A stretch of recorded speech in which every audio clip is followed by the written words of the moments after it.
We, the citizens of America, are now joined in a great national effort to rebuild our country and restore its promise for all of our people. Because today, we are not merely transferring power from one administration to another or from one party to another, but we are transferring power from Washington, D.C., and giving it back to you, the people. Well, welcome, friends and fellow patriots, and happy 4th of July. Happy Independence Day. This is such an important weekend for all of us, particularly in the times that we're currently going through in our country, when so many of you are so concerned about the future of our country. And we're having our Independence Day, kind of interrupted even by this coronavirus situation and the government's handling of it at the local, state, and federal level. And, I'm here to tell you that we're going to celebrate the 4th of July. We're going to celebrate our independence, and I know you are going to as well.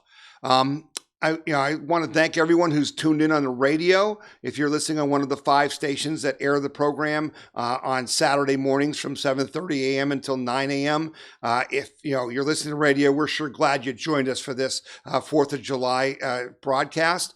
And everybody that's watching us on our podcast, which we posted on Friday, July 3rd, and anybody that's listening and watching on the podcast, whether it be on our website at wethepeopleconvention.org, or on YouTube, or on iTunes, or on Amazon Fire TV and Roku TV. Thanks for all of you for joining us. We hope that you will share this podcast with everyone you know. Last week, we had a record number of people listening to this podcast, and I know it's because you out there were telling people about it and sharing the content that we provide here. And my name is Tom Zawistowski. For those of you who are just tuning in, I'm the host of the show. I'm the president of the We the People Convention, and this show is dedicated to informing you and helping you, the listeners and viewers of this radio show and podcast, helping you to protect your freedom and your liberty and your prosperity,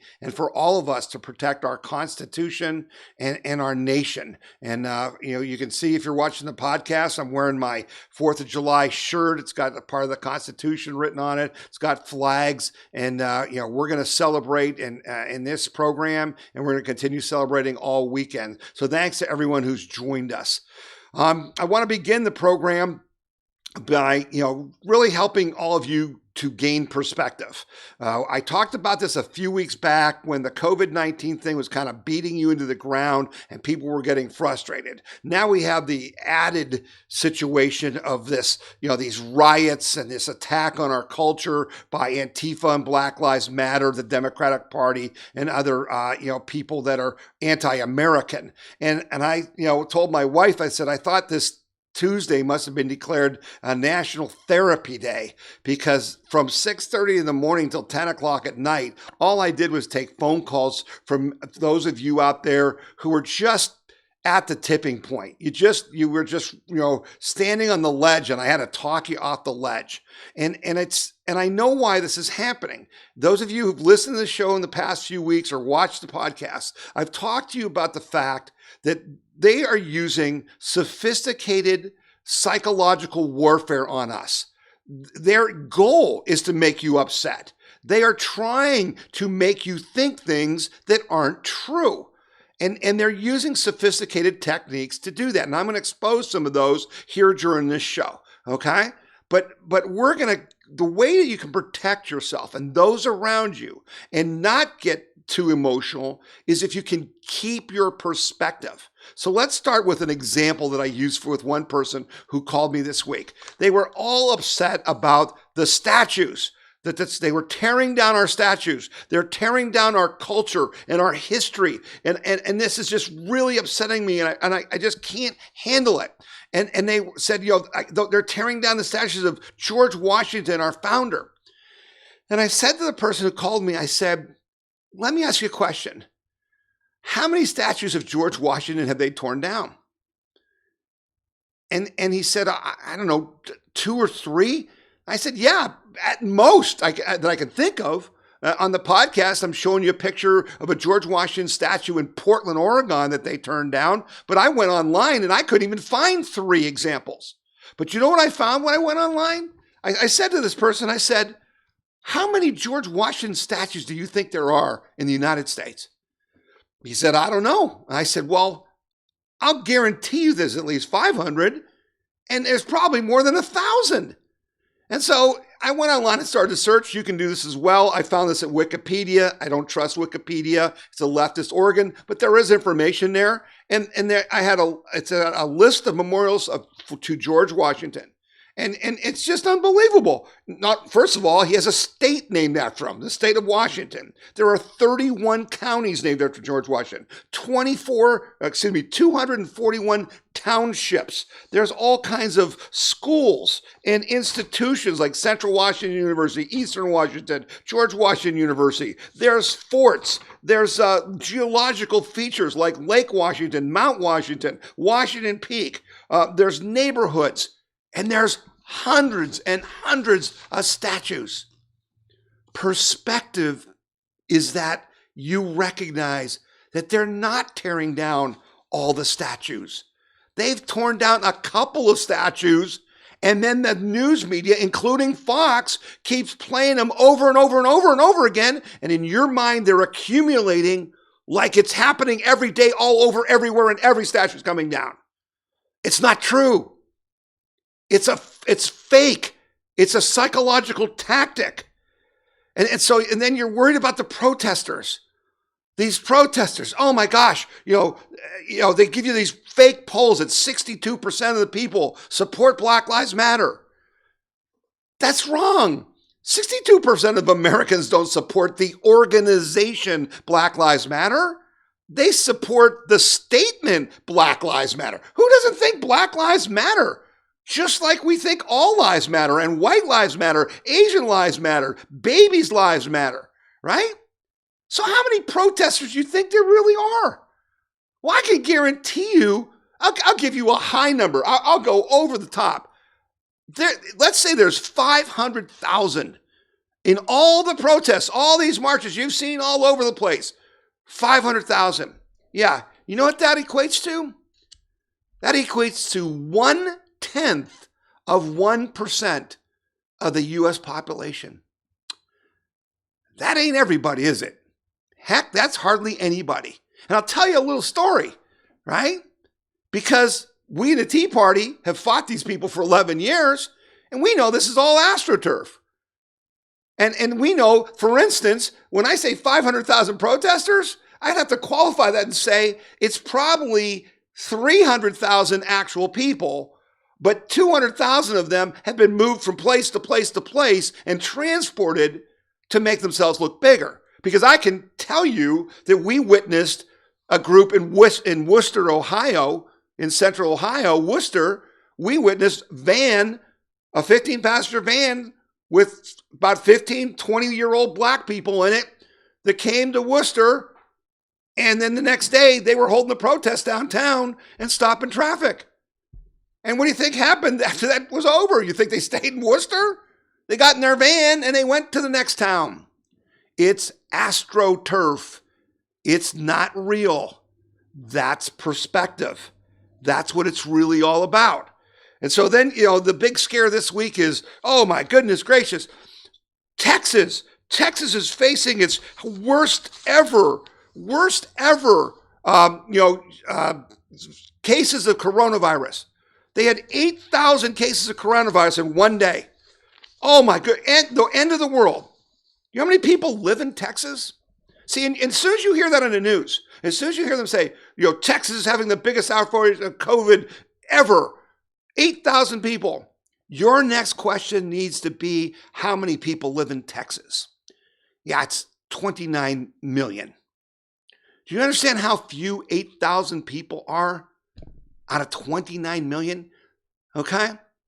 And so this is perspective. And so I want you to have perspective because it will help you understand that what we're facing isn't good. None of us wants to see this rioting. None of us wants to see people beat up and policemen shot at, okay? We don't want to see any statues torn down. But you need to understand what's really going on. And so in Texas, so far this year, they've had 2,400 people die of coronavirus out of 29 million. Yeah. You know how many people die in Texas from car accidents each year? About 3,400. That's perspective. But despite that perspective, despite those facts, which put this all in focus, you've got crazy people in the blue states like this Newsom, the governor of California. And here we're going into 4th of July weekend. And what does he do? He does a complete lockdown in 19 counties, including the city of Los Angeles. Okay? He has ordered effective immediately all restaurants to cease indoor operations, wineries, movie theaters closed, no family entertainment, no zoos, no museums, no casinos, all that kind of stuff. Boy, they're going to have a great 4th of July in California, aren't they? But here's where the insanity kicks in, folks. They've only had 6,090 deaths. 6,090. You know what the population of California is? 39.5 million. That means that their death rate is 0.00015. Why would you shut everything down when that's what's going on, right? And of course, he's closing the beaches because it's going to be hot as Hades on 4th of July, and there's going to be no fireworks and all that stuff. Avoid crowds. But in the meantime, at the exact same time, while this clown is having his press conference telling law-abiding citizens that they have to stay indoors, while he's doing that, there's a crowd outside of the Hall of Justice, outside of City Hall in Los Angeles, that's got to be 10,000 people. And they're not social distancing, and they're not wearing masks. See? Because this is the dirty little lie. A lot of this quote-unquote outbreak of coronavirus, this igniting of the coronavirus, is coming from young people. And geez, isn't it coincidentally that we had about 500,000 people protesting, or 300,000, as I said, actual people protesting, and now all these young people are getting the coronavirus. Yeah, that's perspective. But you can't go outside in Los Angeles or in California this weekend, but you know what they're advertising? Yeah, July 4th, 1 p.m., a protest against Donald Trump. He said, we pledge that we will not stand aside until there's change and stop this regime that imperils humanity and the earth itself. The Trump regime imperils humanity and humanity itself and the earth itself. And so we've got to show up despite the coronavirus and protest on July 4th, but don't you dare go to the beach. Yeah. And the governor of California and the mayor of Los Angeles, they're not doing a doggone thing, right? A couple more perspectives, and that is how bad this really is.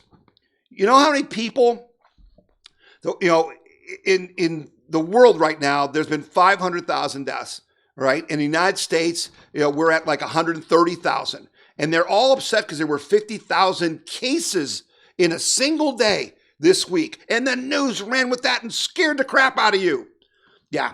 Do you know how many people in the United States got sick from the swine flu in 2009, which most of you were alive back then, 2009, not that long ago, 11 years ago. Yeah, you know how many Americans had the swine flu? Yeah, 60 million. 60 million. On your little coronavirus chart, they're telling you that 2.5 million Americans have the disease. Yeah, it's way more than that. And we've been there before, and you shouldn't be panicked by it. Okay? And that's what's wrong with all this. And so Rand Paul, they had a hearing in the Senate, and Rand Paul called out Dr. Fauci. And I want to play that for you because I think you all need to hear, what he has to say about, the experts. Fatal conceit to believe any one person or small group of people has the knowledge necessary to direct an economy or dictate public health behavior. I think government health experts during this pandemic need to show caution in their prognostications. It's important to realize that if society meekly submits to an expert, and that expert is wrong, a great deal of harm may occur when we allow one man's policy or one group of small men and women to be foisted on an entire nation. Ultimately, this all comes down to the fatal conceit that central planners have enough knowledge somehow to tell a nation of 330 million people what they can and can't do. Perhaps our planners might think twice before they weigh in on every subject. Perhaps our government experts might hold their tongue before expressing the opinion whether we can play NFL football or Major League Baseball. Not in October. Perhaps our experts might think twice before telling the whole world that a COVID vaccine likely won't provide herd immunity. We don't know. Why weigh in with these opinions that we have no knowledge of? These are forecasts that may well be wrong. Perhaps our experts might consider the undue fear they are instilling in teachers who are now afraid to go back to work. No one knows the answers to these questions. We shouldn't presume that a group of experts somehow knows what's best for everyone. Hayek had it right. Only decentralized power and decision-making based on millions of individualized situations can arrive at what risks and behaviors each individual should choose. That's what America was founded on. Not a herd with a couple of people in Washington all telling us what to do and we like sheep blindly follow. This all begs the question, when are we going to tell the people the truth? That it's okay to take their kids back to school. Dr. Fauci, every day, virtually every day, we seem to hear from you things we can't do. But when you're asked, can we go back to school? I don't hear much certitude at all. I hear, well, maybe it depends. All of this body of evidence about schools around the world shows there's no surge. All of the evidence shows that it's rare. I mean, we've so politicized this and made it politically correct that the WHO releases that it's rare, and you have a scientist up there honestly giving her opinion. What happens to her? She's blackballed, and her report that she refers to is taken off the website. When you go to that scientist's speech and you try to click on the link, the WHO has now screened it from us because it said something that's not politically correct. That, guess what? It's rare for kids to transmit this. But I hear nothing of that coming from you. All I hear, Dr. Fauci, is we can't do this, we can't do that, we can't play baseball. Well, even that's not based on the science. I mean, flu season peaks in February. We don't know that COVID's going to be like the flu season. It might, but we don't know that. But we wouldn't ban school in October. You might close some schools when they get the flu. We need to not be so presumptuous that we know everything. But my question to you is, can't you give us a little bit more on schools that we can get back to school, that there's a great deal of evidence and it's actually good evidence that kids aren't transmitting this. It's rare and that kids are staying healthy and that, yes, we can open our schools. So there you had Senator Rand Paul.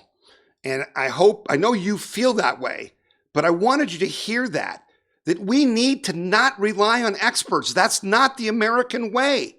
We need to think with our own brains, see with our own eyes, hear with our own ears, do our own research. The American way is to question those in authority, not to just obey, not to be sheep. And so it isn't what you think it is. And it isn't what they want you to think it is. I mean, what they're doing is gaslighting you. I mean, these guys are claiming that there's a forest fire and they're really lighting a newspaper on fire and hold it in front of the camera lens. It's a phony fake out. It's Saul Alinsky tactics. It's rules. It's the art of war. When small look big. They're trying to look big, but they're not big. And we're going to talk about how we're going to beat them and we're going to drive them out of our country in the coming segments. But before I do that, before we go to our break, I want to talk about the fact that we're going to celebrate this 4th of July. Raymond Arreo was subbing for Laura Ingraham the other night. And he had a quote from John Adams about how Independence Day should be celebrated with bonfires and fireworks and parades and forevermore. And then he said, and it's not going to be this year. Well, I got news for you, Raymond. It's going to be. We're going to celebrate. I'm going to have fireworks at my house in the city of Akron. which is a Democratic-controlled city, they said, we're going to have the biggest fireworks ever. We're just going to do it in 4 different locations around the city. And we're going to watch those fireworks. I hope you're going to have fireworks. So some people in our Tea Party movement are having caravans and their own little parades. Get out and celebrate. And I'm going to celebrate right now. And if you're listening on the radio, you might want to turn the volume down or you might want to turn it up, because we're going to hear the national anthem and some fireworks right now before we take our break.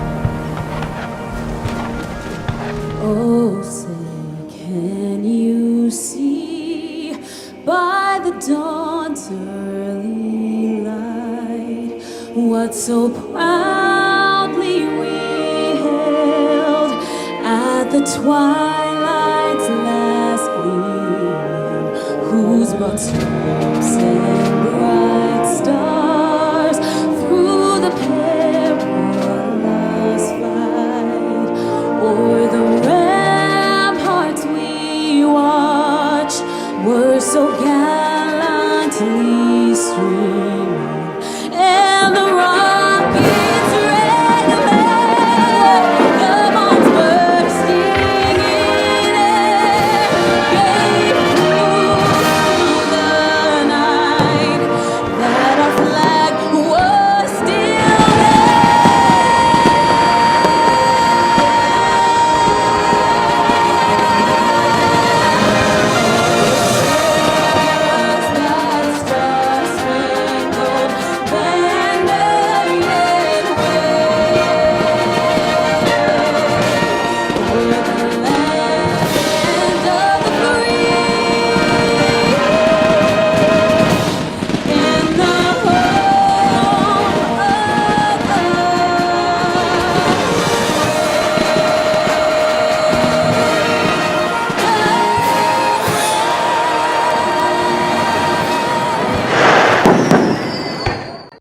You're listening to the We the People Convention News and Opinion radio show, and I'm Tom Zawistowski, and we'll be back after this break. Buckeye Firearms Association is Ohio's #1 gun rights organization, protecting the rights of Ohio's 4 million gun owners. And you can get our weekly gun rights newsletter free.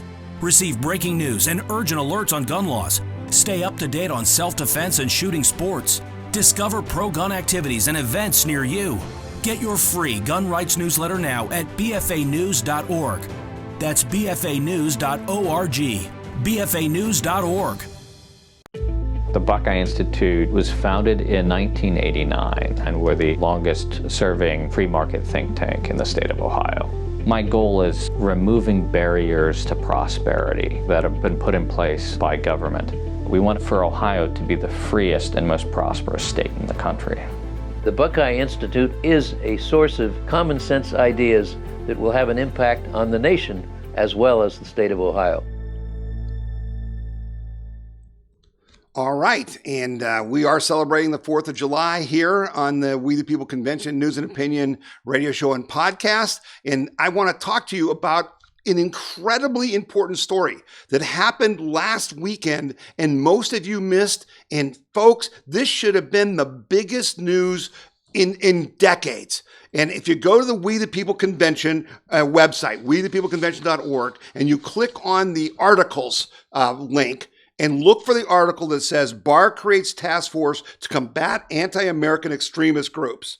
In a memo released last Friday afternoon, Attorney General Bill Barr announced the formation of a Justice Department task force to combat anti-government extremist groups such as Antifa and those who support the Bugalo movement. By the way, I didn't even know what Bugalo meant. It means people are trying to incite a civil war. He said in his statement, some pretend to profess a message of freedom and progress, but they are in fact forces of anarchy, destruction, and coercion. We have evidence that anti-government violent extremists, including those who support Antifa and others, will pose continuing threats of lawlessness. Some of these violent extremists, moreover, may be fortified by foreign entities seeking to sow chaos and disorder in our country. The Department of Justice will respond to these violent groups in the same way we respond to other organized criminal or terrorist networks, by disrupting their violent activities and ultimately dismantling their capacity to threaten the rule of law. The task force will work with the FBI to develop detailed information about violent anti-government extremist individuals, networks, and movements, and will share that information as appropriate with federal, state, and local law enforcement, especially in places where these extremists pose a threat. The ultimate goal of the task force will be not only to enable prosecution of extremists who engage in violence, but to understand these groups well enough that we can stop such violence before it occurs and ultimately eliminate it as a threat to the public safety and the rule of law. Bingo, we got it. This is what we've been looking for. This is huge. And for the Attorney General of the United States to say that foreign entities are helping to support anti-government terrorist groups in the United States, that is the definition of big news. And this task force now means that Bill Barr and the FBI and the DOJ can bring the full force of government down on these people, and that's what needs to be done. If you watch this show, you know I'm a big reader, and I'm going to bring to your attention a book that I read a long time ago, and now I'm reading it again because it is so apropos to this moment. It's called Blacklisted by History: The Untold Story of Senator Joe McCarthy by Stanton Evans. Folks, you got to read this book, okay? And look up Stanton Evans. You want to talk about a guy who was a conservative icon and an unbelievable writer. Go on YouTube and watch some of his videos. But here's what the bottom line is. When I read that book, it was published in 2007. He had gone back, including going to the former Soviet Union and looking at KGB files to investigate what Joe McCarthy was claiming. And what he found was that there were more communists in our federal and state and local government and in law enforcement than Joe McCarthy ever dreamed of. He was lucky if he got 30% of them. But we know what he also found out? He found out that Joe McCarthy was right about the commies in our government that started coming in our government. Because people forget, the communism, when it first started, lots of people, including lots of people in the United States, thought it was a good idea. And they started getting government jobs. And in World War I and World War II, the FBI started tracking these people. And McCarthy got a hold of this file that showed that the whole State Department was full of these people like Alger Hiss, okay? And in this book, he goes back and talks about how the Russians intentionally infiltrated our government and affected decisions. Like Japan was considering not attacking Pearl Harbor, but attacking Russia to facilitate their goals in Southeast Asia.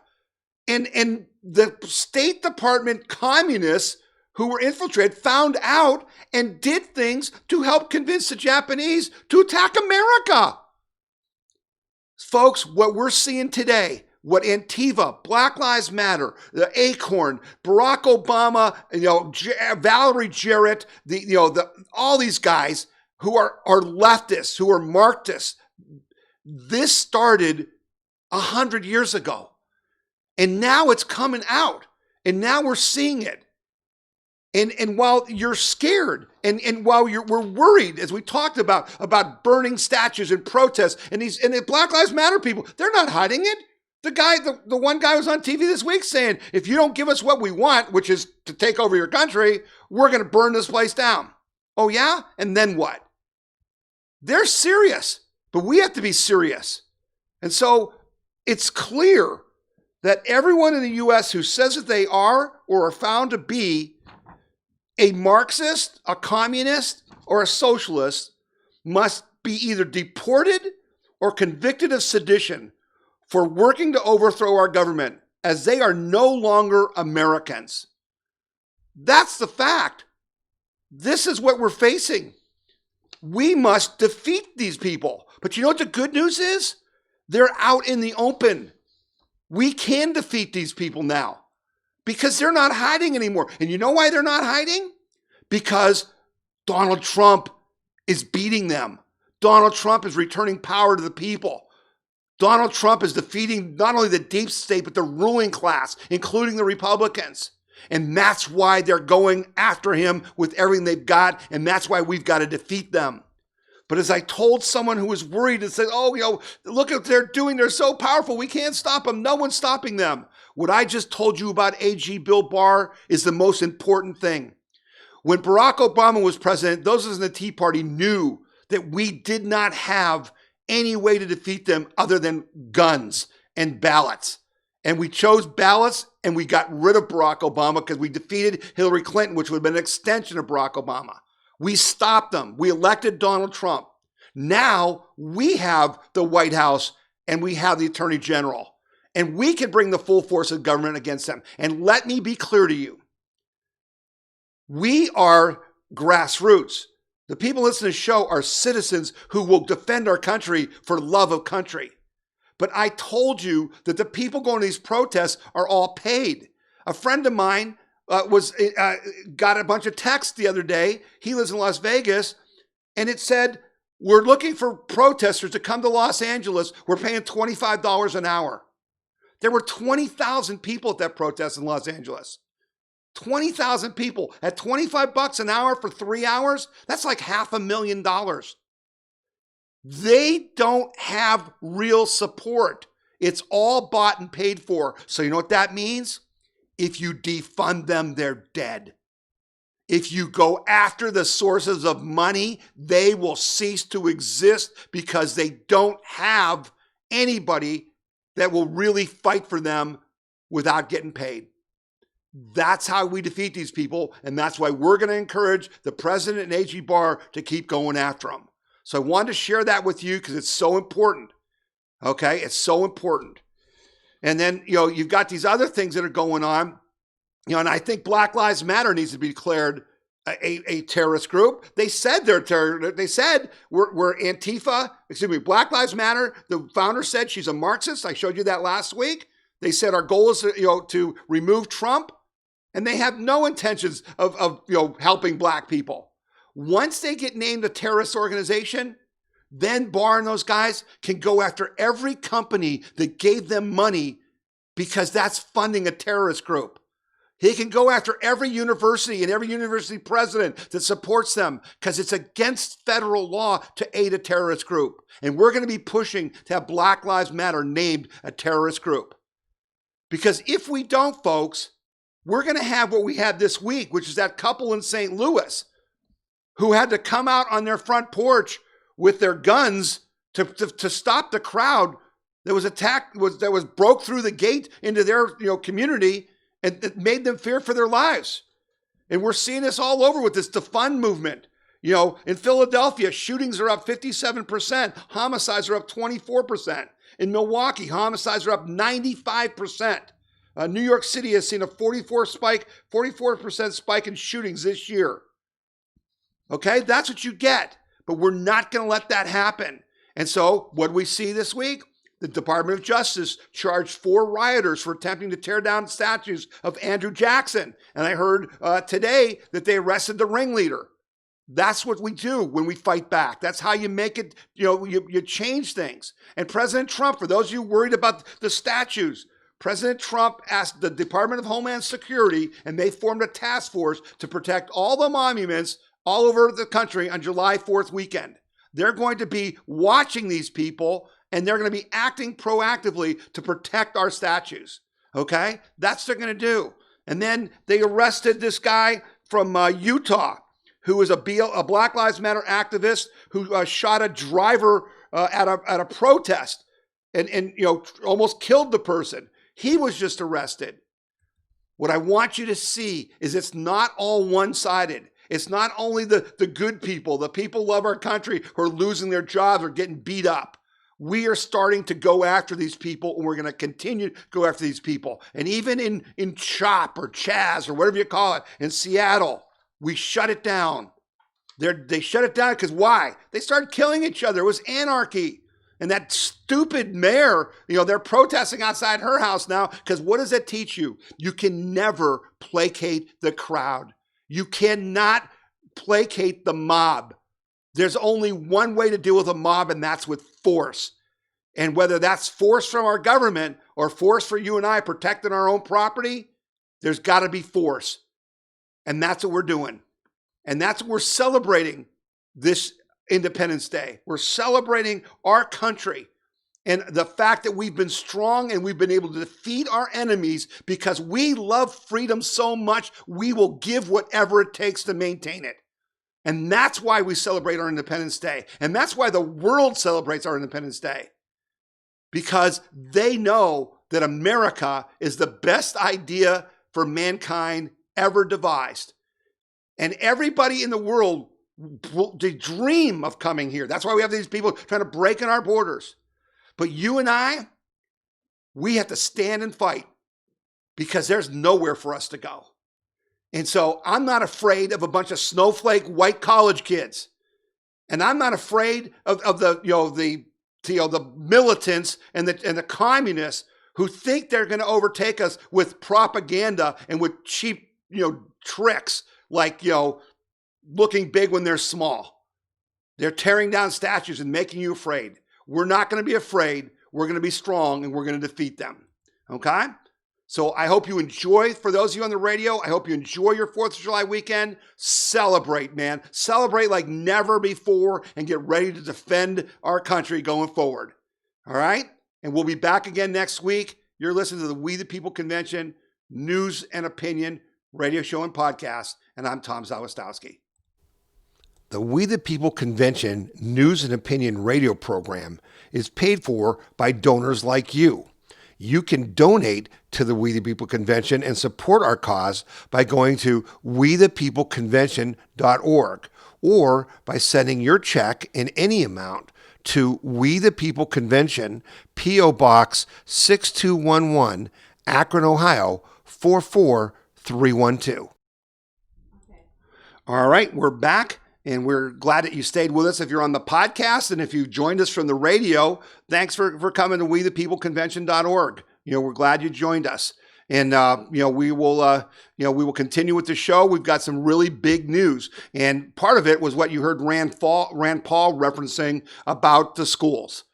In Ohio here, our governor and some of the crazy people in education are talking about our kids wearing masks in school. And social distancing, and we made this available to the governor. I've made it available to you. If you haven't been to wethepeopleconvention.org, go to the website. You'll see this story about Dr. Atlas, who just says, we need to let the kids go back to school. And I just think you need to look at this. This is just a 2-minute video, but it can't be any clearer. It just can't be any clearer by what he says. So listen to this, and then we'll come back. We need another set of lockdowns, presumably that will end the presidential debate scheduled this fall, there's no doubt about that, and that will close schools for kids. Why are they saying that, do you suppose? I've said before, it's hard to understand people who think irrationally. So I don't know about why they're saying it, but we know why they shouldn't say it. There's no reason for a lockdown when we have something happening that we actually have no problem with. These do not translate into people going into respirators. The hospitalization stays, by the way, are half the length that they were before. We're doing very well with this. But the point about the schools is really critical because this is the most irrational public policy probably in modern history. Children have virtually zero risk of getting a serious complication, virtually zero risk of dying. We know that. It's from the data all over the world, not just in the US. There's no arguing about that data. We also know all over the world that children only rarely, if ever, transmit the disease. And so there's really no risk, but there's tremendous harm in not having in-person schools. As the American Association of Pediatrics pointed out, as the Hospital for Sick Kids in Toronto, one of the world's best hospitals for pediatric medicine, pointed out when they recommended full opening, no masks, no distancing. There is no science behind having children not attend schools. There is zero science for having children wear masks or have spacing when they have zero risk from the disease. People that are older in the teaching age Okay, well, teaching is a young profession. 50% of U.S. teachers in K through 12 are under 41 years old. They're not high risk, and 82% are under 55. For the few high-risk teachers, I think by now they probably know how to isolate themselves from 6 feet away from others or wear a mask. And if that's not enough, then frankly, those high-risk teachers can stay home and teach from a distance. You don't lock down the children because you are personally afraid. It's totally outrageous. The most irrational policy in history. Our schools may be the most irrational institutions in history, so maybe we shouldn't be surprised by this. But thank you for your clarity, Dr. Atlas. I appreciate it. So there he is. He says the most irrational policy in history. That kids who can't get sick shouldn't have to wear masks, shouldn't have to be distancing, right? Yeah. So what do we have today? We've got the Columbus City Schools, giant city school system. They came out and said students and staff would be required to wear masks in school buildings and on the bus, as well as follow social distancing. Complete opposite of what he just said. There is little flexibility, but there is a huge push for online or remote learning for this upcoming school year. Yeah, study just came out that like in New York City, 31% of the kids who are supposedly studying at home aren't even dialing in to watch the teacher. 31%, right? Their recommendation for pre-K through 8th grade, you know what the Columbus City Schools are going to do? You're going to go to school for 2 days and be off for 3 days. Isn't that a cute idea? That's disgusting. And it gets worse because from 9th through 12th grade, they're going to do total remote learning. No in school at all. Zero in school at all, right? You think that's going to work? Not a chance. And so what does our governor do? Mike DeWine, the Democrat DeWine in Ohio? Yeah. His recommendation is that even kindergartners wear a mask. Are you kidding me?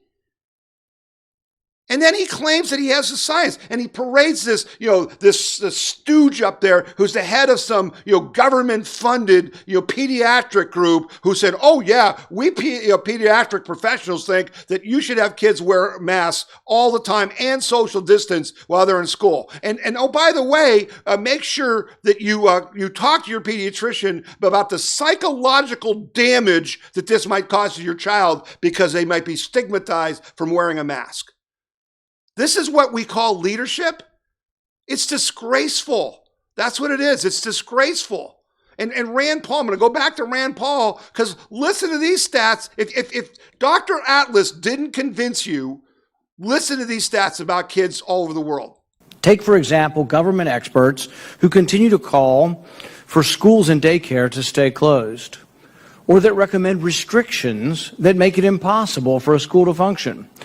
For a time, there may not have been enough information about coronavirus in children, but now there is. There are examples from all across the United States and the world that show that young children rarely spread the virus. Let's start in Europe. 22 countries have reopened their schools and have seen no discernible increases in cases. These graphs behind me show no surge when schools open. The red line is where the schools opened. There is data from Austria, Belgium, Denmark, France, Germany, Netherlands. No spike when schools are opened. Contact tracing studies in China, Iceland, Britain, and the Netherlands failed to find a single case of child-to-adult infection. Here at home, child care for essential workers continued to be available in some states throughout the pandemic. Brown University researchers collected data on daycares that remained open during the pandemic. Over 25,000 kids in their study found that only 0.16% got COVID. And when you looked at the confirmed cases for staff, there was about 1% of more than 9,000 staff. The YMCA also has put forward statistics. 40,000 kids at 1,100 sites. There were no reports of coronavirus outbreaks or clusters. Dr. Joshua Sharfstein of Johns Hopkins writes, there is converging evidence that the coronavirus doesn't transmit among children like the flu, that it is a lower risk.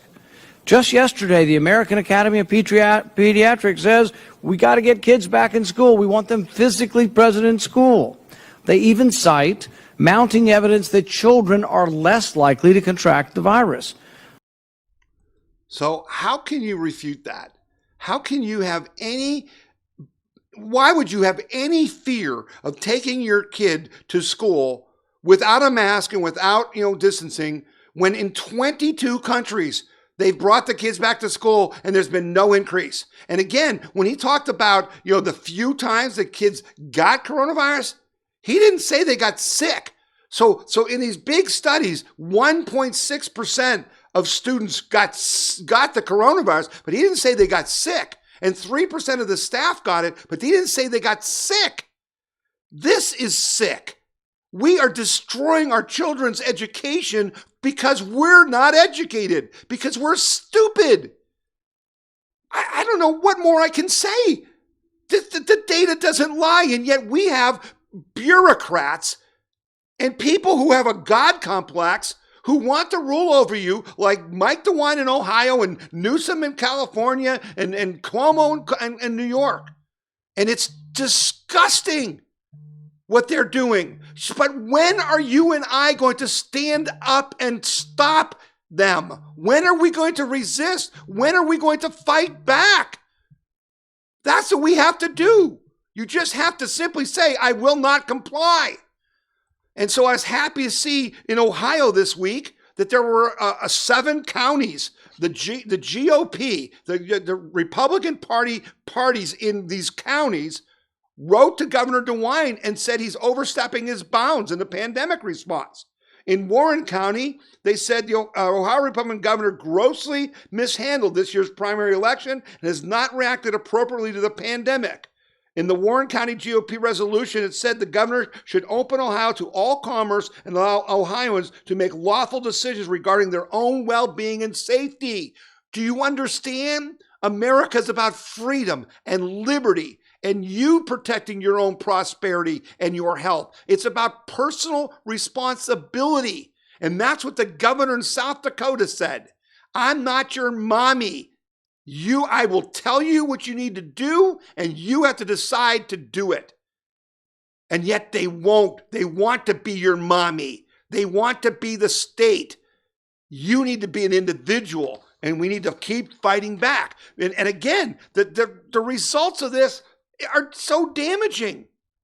So one of those results, and we talked about it, and no one would get any statistics. So I was happy to see this chart today, right?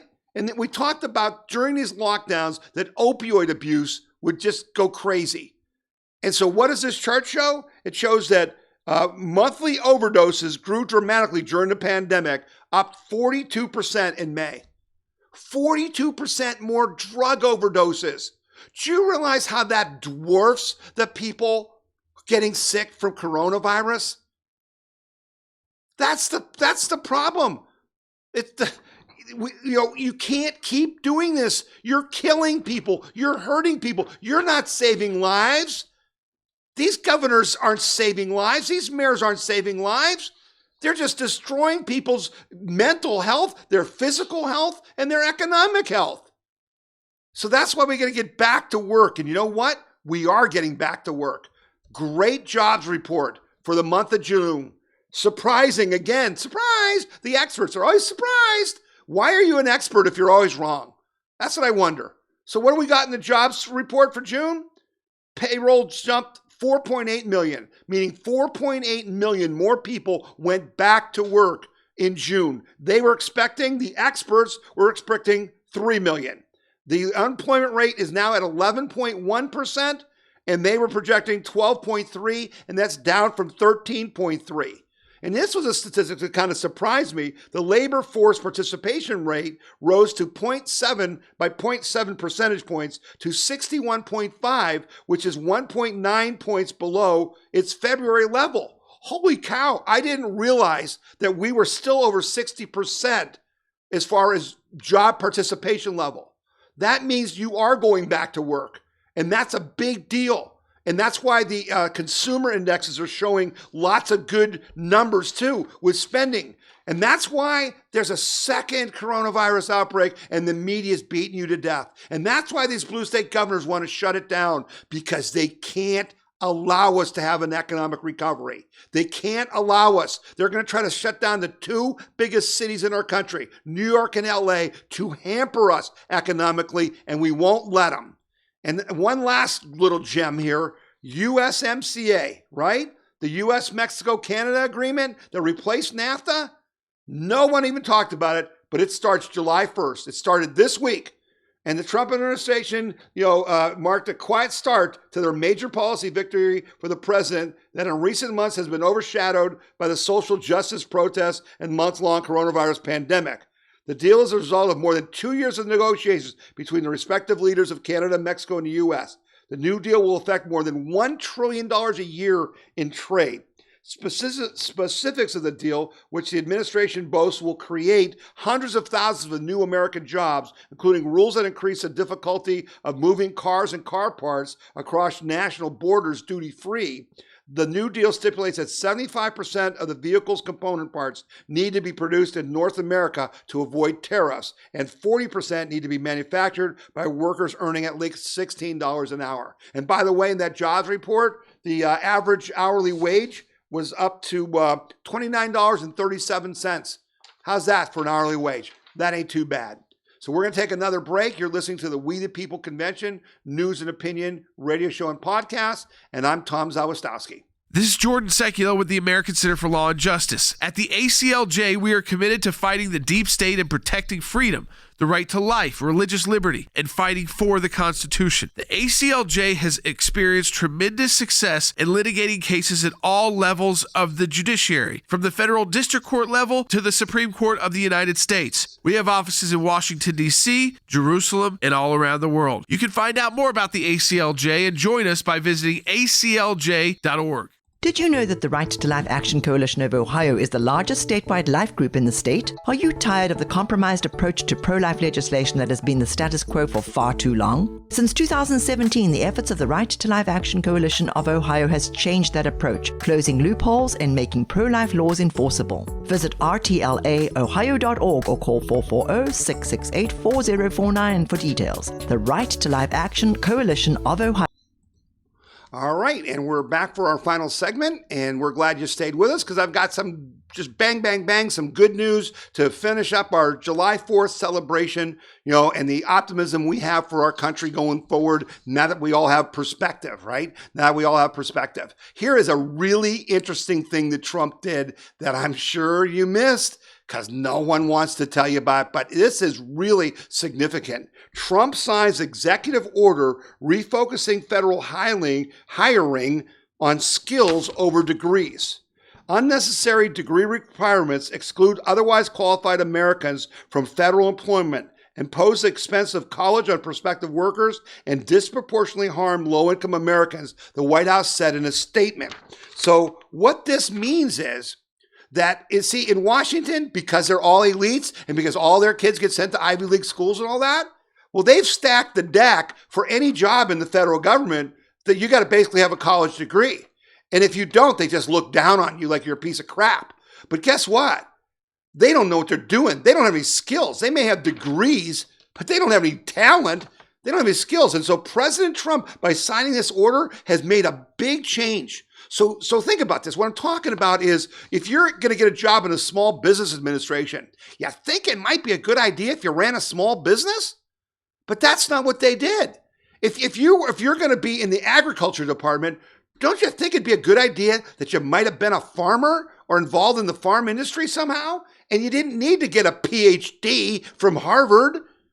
And so this bill is going to bring more of us, more of the common people into government, and again, weaken the deep state and the elitists who've been rigging this in their favor all along. And speaking of elitists and Ivy Leagues, I wanted to report, because again, they always report to you about who on the right loses their job because they said, they didn't say Black Lives Mattered, or they said all lives matter. Well, here's a sweetheart. She's a Harvard graduate. Her name is Claire Janover, and she put on TikTok, that's that Chinese-owned social media thing. She said that she would stab anyone who says all lives matter. She would stab you if you said all lives matter. And she can't understand why Deloitte, right, from Deloitte & Touche, the big international firm, fired her after she posted this online. And she's claiming that, even though she stands against the systemic bias, racism, and unequal treatment, she still got fired. The nerve, the sheer, entitled causality to say all lives matter is wrong. And she said, I'll stab you if you say that. And she doesn't understand why she got fired. Boom, you're gone, sweetheart. Have a nice life, because you're a moron. Here's some other good news. Tucker Carlson, I talked to you last week about him and the ratings he had, but it gets even better. It was announced this week that Tucker Carlson had the highest rated quarter of cable news programming in the history of cable news. And that Fox had all five of their shows were top rated. So Tucker Carlson and Hannity were both over 4 million. They were very close. Tucker Carlson had 4.3 million viewers and Hannity had 4.3. So it was literally within 10,000. 4.31, 4.311. Okay. Anyway, Fox News' other shows, The Five, gets 3.89 viewers. Special Report with Brett Baer has 3.6, and The Ingram Angle has 3.6 million viewers. They're crushing it because you know why? Because they're actually talking the truth. They're actually giving us information that matters. They're putting things in perspective, and that's why they're winning, and that's why they're doing good things, and that's why we support them. But believe me, I watch One American News a lot because they've got some great shows there, and they're growing as well. So I hope you're watching One American News. OANN, OANN, okay? It's on your cable. You can also get it online. Another story, though, about, perspective. So the media, which just hates the NRA, are pushing this story because exclusive NRA had shed 200 staffers this year as group faces financial crisis. And their article is trying to make you and I think that the NRA is falling out of favor, that they're losing members, that, they're in serious trouble. Well, here's the news, folks. The NRA makes a lot of their money from their events. And the biggest event, if you've ever been to the National NRA Convention, holy moly, it's a week-long event that has like 1 million people come to it, and they make like $20 million at their convention. Guess what? They couldn't have their convention. They haven't been able to have any of their events. So the only reason they're facing a financial crisis, and yes, they did lay some staffers off, and they did reduce hours and pay from people who stayed on, just like every other prudent business in this crisis, right? Was because their revenue source was cut off. This doesn't mean that they don't have support anymore, but this is, again, the left trying to make you feel like your whole world's crumbling. Oh, even the powerful NRA is is in financial crisis. Baloney. I talked to David Connie from the NRA just last Friday, and we had a long conversation about the upcoming campaign, and we're planning what we're doing. There's going to be the resources we need. So don't you fret, okay? The NRA ain't going anywhere. They're going to be right there with us fighting to reelect Donald Trump. And you'll be hearing more about that after the 4th of July holiday. This next story is really important, and I really hope that you'll go to the We the People Convention website and read this, okay? This story is very significant, folks. I really mean that. Top environmentalist admits climate scare was a fraud. And if you go to wethepeopleconvention.org, you click on articles, you'll see this article about Michael Schellenberger. And he says, on behalf of environmentalists, I apologize for the climate scare. Now, this Schellenberger guy, he's not just some fringe environmental guy. This is one of their top people, okay? This is a guy who's been an environmental activist since he was 17. Okay, this guy, did fundraisers for Rainforest Action. He wrote books that were lauded as the most important books in environmentalism. And he said, but it's all a fraud. He said, it became clear to him. He said, mostly I was scared. I remained quiet about the climate disinformation campaign because I was afraid of losing friends and funding. Until last year, I mostly avoided speaking out against climate scare. Partially, that's because I was embarrassed After all, I am as guilty of an alarmist as any other environmentalist. For years, I referred to climate change as the existential threat to human civilization and called it a crisis. I even stood by as people in the White House and many in the news media tried to destroy the reputation and career of an outstanding scientist and good man and a friend of mine, Roger Peichel, a lifelong progressive Democrat, an environmentalist who testified in favor of carbon regulations. What did they do? Why did they do that? Because his research proves natural disasters aren't getting worse. But then he says things got out of control. Things spiraled out of control. Alexander Cortez, OAC, said, the world is going to end in 12 years if we don't address climate change. And Britain's most high-profile environmental group claimed climate change kills children. The world's most influential green journalist, Bill McKibben, called climate change the greatest challenge humans ever faced, and it would wipe out civilization. And the bottom line is, it wasn't true.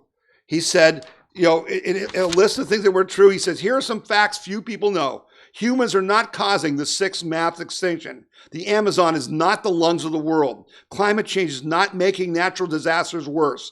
Fires have declined 25% around the world since 2003.